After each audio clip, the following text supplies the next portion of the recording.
Hey there, YouTube land. It's just Jax here again. Got some new information I want to share. So, in mentally preparing for possibly getting top surgery, when the original plan was hoping to save money and pay out of pocket for a surgeon out of state, Holly and I discussed starting a GoFundMe page because it was going to be a lot of money. And I previously have mentioned how I'm on disability. We both have Crohn's disease. She is currently not working because of her Crohn's disease, trying to get disability for hers, because our cases are that severe. So I do work part-time, which is still a struggle a lot of times, but mentally it does help me. Even if I didn't need it financially, I still need to do it because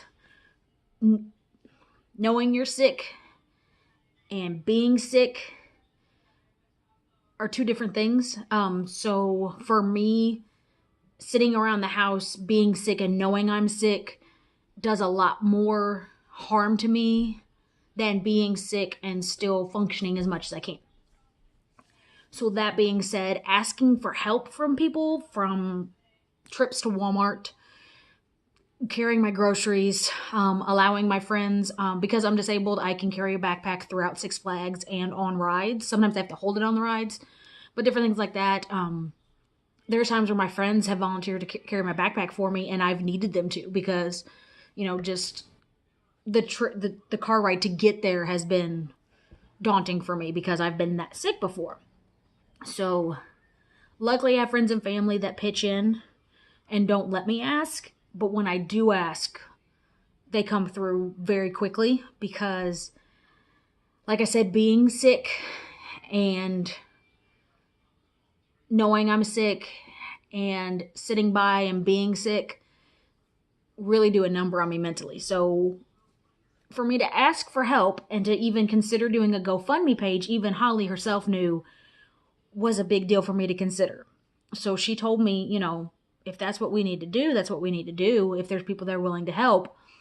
But she also prepared me for the fact that I will possibly get backlash. I will possibly get fake shares and all this. And like I said, for some reason this year, my skin mentally got thicker.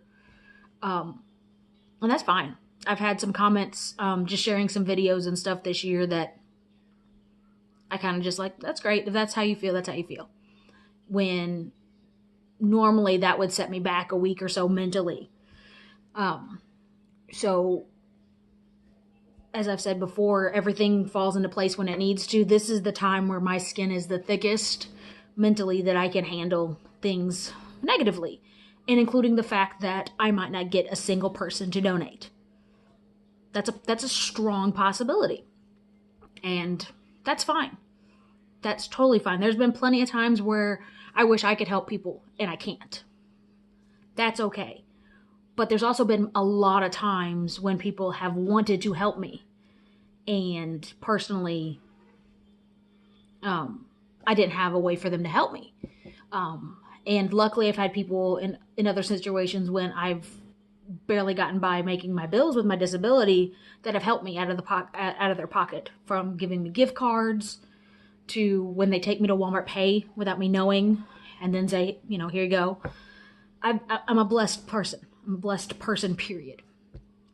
And so if anyone is willing to give me even $1, that is fantastic. That will help.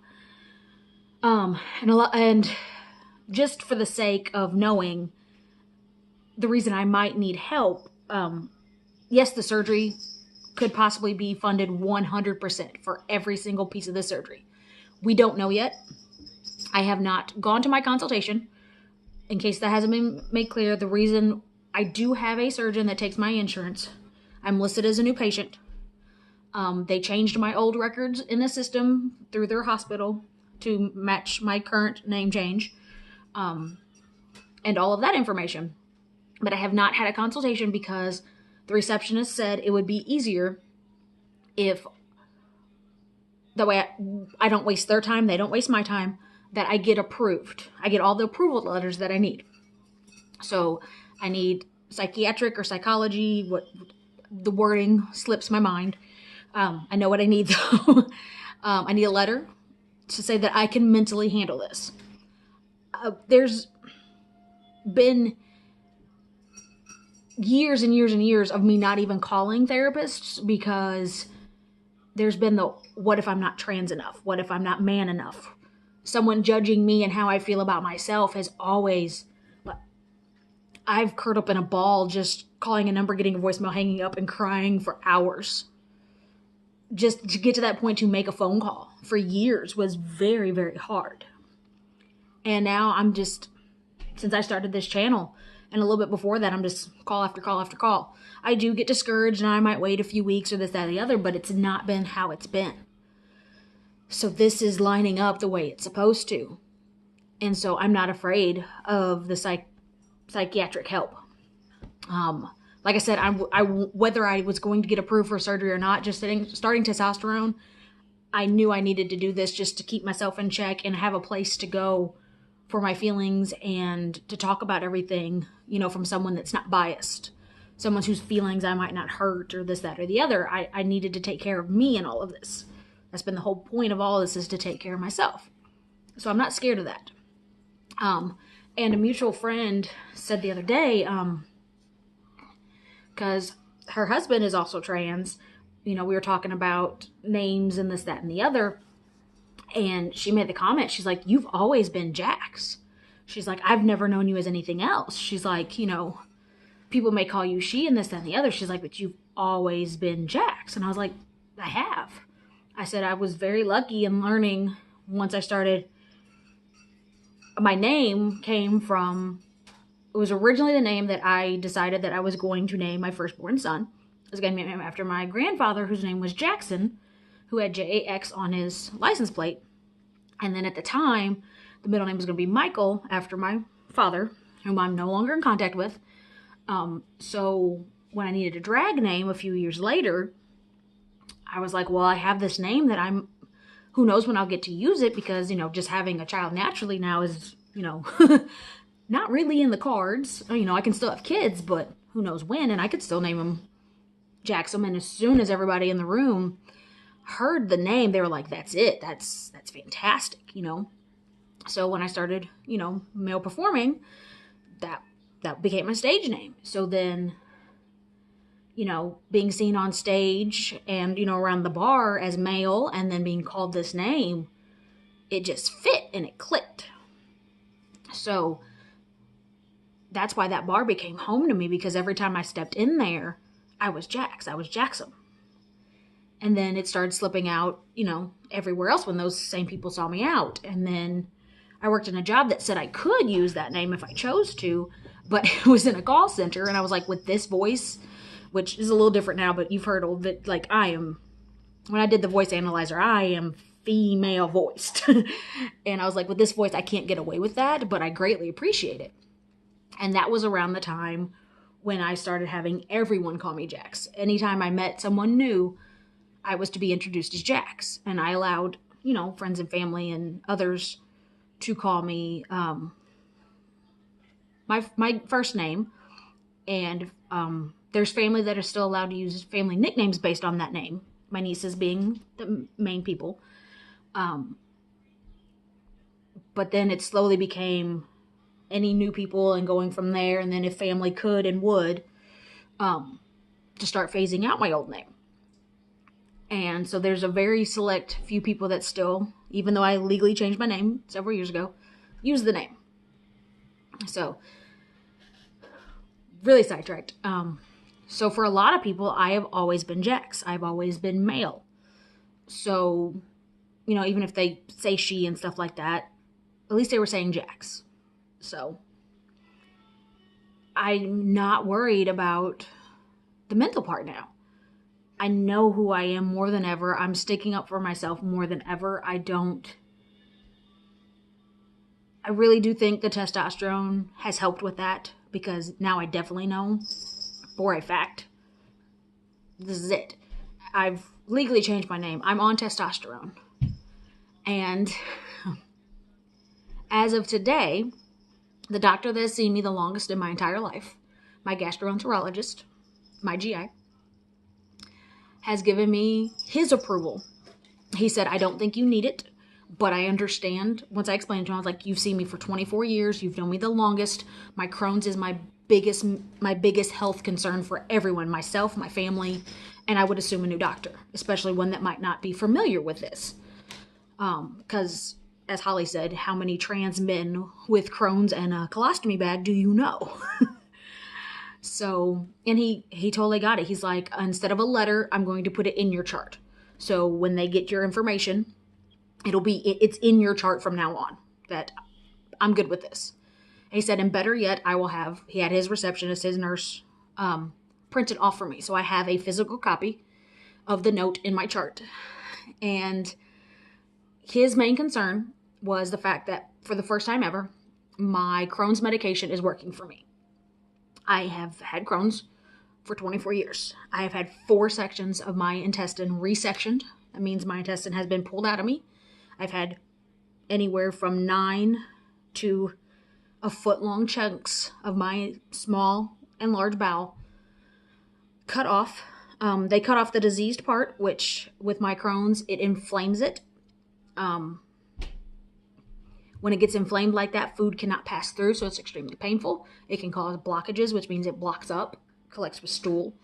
And it's an extremely, extremely long, daunting, sick process. So that's happened to me 4 different times. And how I was diagnosed as a young child was I had this piece. I was sick for a long time, and I had this piece that didn't really cause me a whole lot of problems. I kept getting sick a couple months before that. I didn't eat Thanksgiving, which was a big sign, but we didn't know. I would tend to get sick almost every winter, so we just thought I was getting sick. And then just had to go to the ER with a horrible fever, horrible white blood cell count, exploratory surgery. The general surgeon who did the surgery resected my intestines. It was 9.5 inches of my intestine right away at 14. Taken out, sewn back together, sewn back up. He thought it was Crohn's disease that caused the issues because he'd done resections before for other people. So he called in my GI. I've had the same GI ever since I was 14. I've had other GIs along the way to help him, or because I've moved, had some closer, but he still stayed my GI. And he's known me the longest. He's known my extreme medical history. He knows why I'm disabled. And he knows who I am. Because he asked me himself a few months ago, yeah. When I saw him, probably not the last visit, but the visit before that. So about the time I started the channel, a little bit before that, he asked me my pronouns. Because I had changed my name. So he asked me if my pronouns had changed. And I said they've always been he, I just hadn't said anything. He's like, I wish you would have. So today's appointment went really well. I was almost the sickest I had been this time last year. I was mentally prepared for him to say, you're going to have another resection. I was that sick. And he said, it's not that bad yet, but I want to try another medication. I had tried 3 other medications, one for 2.5 years, that turned me into an 80-year-old man, and I was in my early 20s. I couldn't move. I couldn't do a lot of things. And so this medication was horrible. The next medication messed up my joints. It messed up my head. It made me just as sick, but not as sick as Remicade. So we didn't do it as long. And the Remicade, I was having infusion reactions every time I took it. So not good. So we didn't stay on that as long. And we tried Humira 3 different times, if not 4, over almost a 10-year period, I think. It was before and after a couple surgeries even. None of them worked. Luckily, the last 2 weren't as detrimental as the Remicade. The Remicade, I have permanent damage. Even though I have the squeaky voice, I have a constant sore throat to some degree. So because I was getting hives in my throat. I was getting hives head to toe during the infusion. What should have been a 2-hour infusion was almost 8. Sometimes I'd be there when they opened to almost when they closed on some days, because they would have to stop the infusion, give me more Benadryl, start it again. I've been through some stuff. So personally, whether it helps or not, it helps me to know, and my family, to know that my main doctor with my main health concerns said yes. And actually I don't want to put my whole information on there, but my information from today, his actual statement.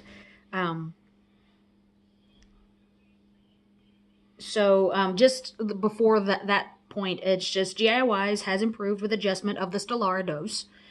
It's supposed to be given every other month.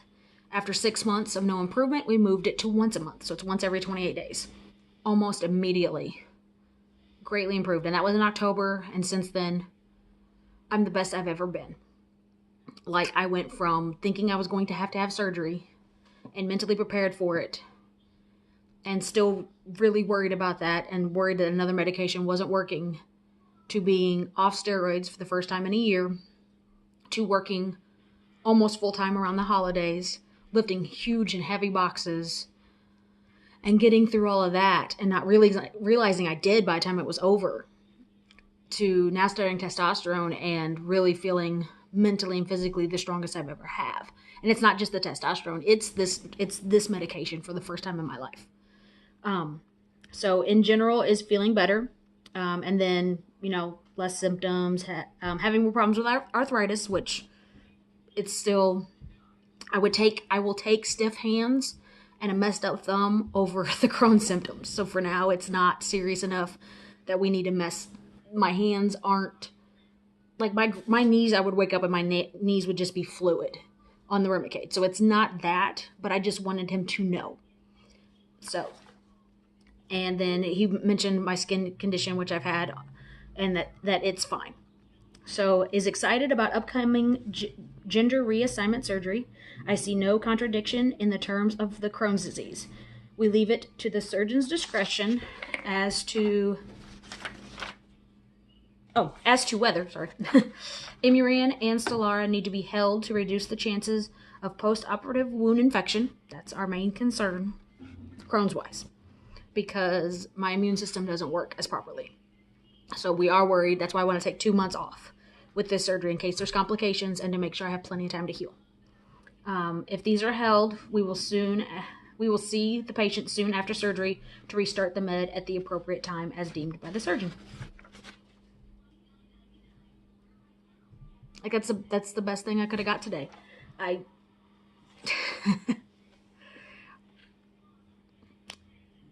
To me, the next biggest thing is getting the psychiatric one.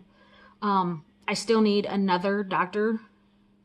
Like I said, I want to have 3 check marks. They said 2, I want to have 3. I have my Crohn's specialist, sorry. I have my psychiatric appointment before the end of the month.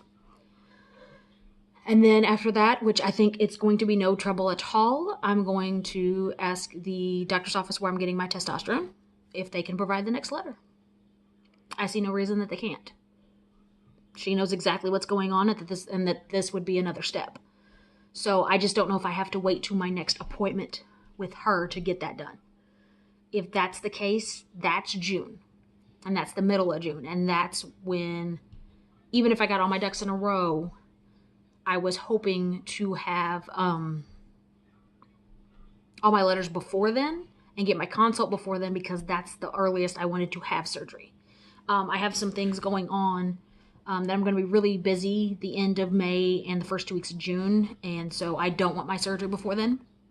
There's no time now to get everything done in time, and that will give me extra time to be in with my psychiatric care, my mental care, so I can mentally prepare for this major surgery. And gives us enough time to hopefully, with the help of others, get the funds that I need. Because even if I was approved and had surgery approval in the next 2 months, we can't do it. I can't do it. Even if everything is covered financially for the surgery, I still have to travel 2 hours away. I have in-town transportation to work because I have a moped. For the winter months, a friend graciously and generously donated us a car. So I wasn't driving around in the freezing cold, which luckily I was worried about snow and sleet and stuff, which it didn't do that badly, but the temperatures were freezing cold. So I do have protective gear for that, but to do groceries and this, that, and the other, and to take care of Holly and myself, and with her having to go in the hospital and stuff shortly after that, for her own Crohn's symptoms, it was a blessing. And we have that for now, but we will be giving that back because it's going to get warmer. That's fine.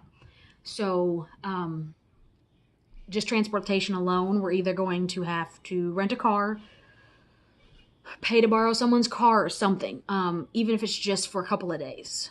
I am pretty sure that we're going to rent a car, and then depending on the consultation appointments and pre-op appointments, depending on how soon I would need to go back, I'm debating on possibly just getting an Airbnb and staying there just in case I have complications.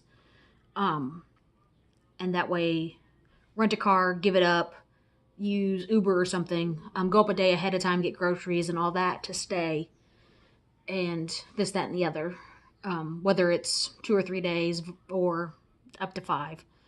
Like I said, it just depends on how much time there is between the reveal and stuff, but either way, we're going to need a car to come back home and then go back up for the reveal and, changing of bandages and taking out the drains and then coming home again. So, like I said, it's a matter of renting the car just for a couple of days and coming home, or just staying up there.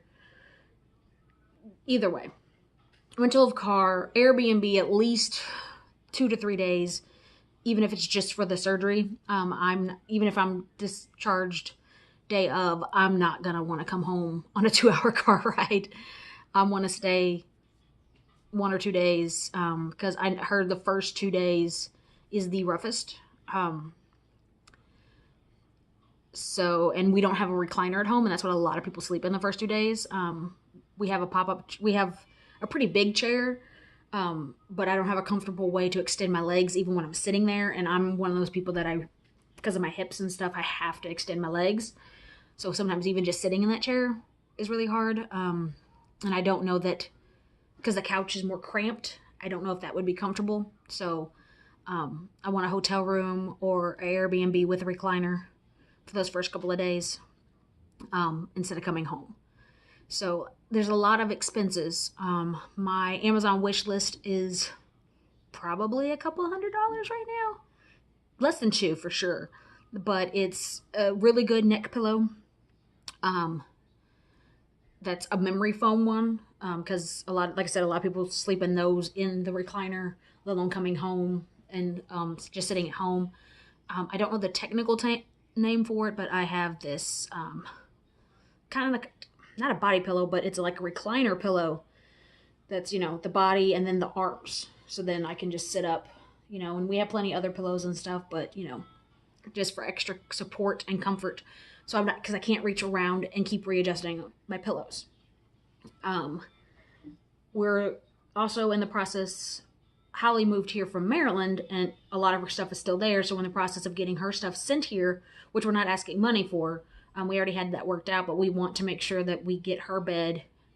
So because our bed is on the floor, because we know we didn't spend a lot of money on a bed, knowing we were getting her bed, which is off the floor. So I'm not having with, T-Rex arms trying to roll out, sit up and get up. I have trouble now doing that, especially without any noise. So there's other things that we need to line up, and make sure we have money for. I can't drive even if I had a car, so I definitely can't use the scooter, which would have to have my arms extended out, and in case something happens, I can't be jerking and moving and stuff. And like I said, I really want to be able to take off 2 months for work. My disability pretty much only covers our rent. For having disability, it is not enough to live on. Like Susie Orman and all that stuff says, only spend 30% of your income on your rent. It's like half, because that's all I can do. So Well, I have money to, eat on and this, that, and the other without having to worry. So there's quite a few other expenses that um, we've thought out and processed and have a general budget for, but there's no way of knowing an exact budget till we know more information about the surgery. Um, so like I said, just a couple $100 in other supplies, bandages, um, creams and strips for my scars, just stuff like that. It's something that I can't really do on my own. And we might be able to make ends meet, but it's going to be really, really, really, really hard on us to do. So if there's a chance, that's my cat again. If there's a chance that you can help and are willing to help and would like to help and stuck around for the longest video I think I've ever done, it would mean an extreme amount to me personally. And I could never thank someone enough for giving up a valuable resource as money, because it's more valuable than ever nowadays to personally help me on what some people consider a very unnecessary cosmetic surgery. But it's not unnecessary. I've been binding off and on for 20 years. I have mental and physical scars from binding and not binding. From days when I didn't know what position I was working at work and didn't bind because I thought I was going to be in the back, to being put on the sales floor and have customers say awful things to me. Recently, that was a video not too long ago. I know now more than ever, especially the more I transition because of the testosterone, the harder it's going to be on me to not see myself and be able to pass. I've said it before. We talked about doing the surgery, whether I found out a way to do T or not. We were going to pay out of our pocket if it meant saving for years to spend, $7,000 to $10,000 to do this. So what I'm asking to help cover now is a lot less. But it's a very, very, very much needed surgery, and one that I will not stop until I find a way to do it, whether it's this doctor or another. And if it has to be out of pocket eventually, then that's what it's going to have to be. But this surgery is more needed now than ever. And if you're willing and able to possibly help me in any single solitary way, I thank you in advance. But for now, that's all I got. It was a lot. I got a little sidetracked, like I've told you before I can and will do. But that's all I got today. It was a good day in more than one way. To know that my Crohn's is doing okay, to see the surprise on his face when he was feeling for the knot in my intestine that should have been there that's gone. To know that mentally and physically I'm ready to handle the biggest thing of my life. And I'm looking forward to it. And to be able to not just type out, but say out loud that I need help. And I'm asking if you can to please help. It's a big thing for me. And I once again appreciate you sticking around, YouTube land, and I'll see you very, very soon. And to anyone out there that still feels like this is not a possibility for you, it is. No one's going to love you any more than you can love yourself. Till next time, YouTube land.